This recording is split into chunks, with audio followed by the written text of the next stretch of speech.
demand for water nag-increase kay fast-growing city man ta, and naulahi gamay ang atong development sa water sources.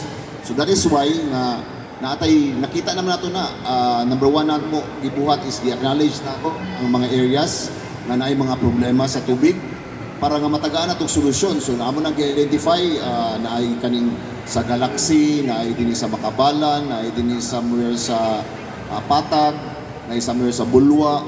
Kani sila nga mga areas amo nang gi-consider para dito dayon nagbuhat ang kitang mga programa para ma-address nato ang mga tubig. Kaya kung tanaw nato pod, out of 108,000 actions nato, about 10% lang ni ana base sa among pag-survey, about 10% lang ni ana ang dunay mga problema sa panubig, no? So that is about 10,000 ka water connections. So mo na siya among gitagaan na dayon og programa karon nga dito namo itutok ang among mga water projects para ma-address ni sila. So like for example sa Kamamanan, naman tay bulk water supply serving Kamamanan and portion of Lapasan and Busa. And we are also exploring the possibility nga makabuhat na din na og mga water treatment plants.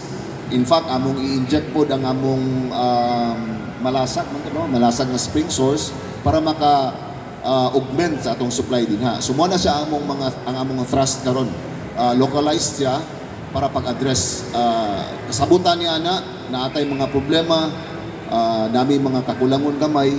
Even man gani siguro ang mga multinational companies na magaboy giatubang nga mga problema, pero kani sila tanan among gidawat nga mga hagit para mas mahimo magidmi nga mas mo serve ba, mas madasigon sa among pagserbisyo. So kana sila tanan among gihimo nga challenge, and for us nga mas ma-improve pa namo among pagserbisyo. So 50 years nakahatag og serbisyo ang water district.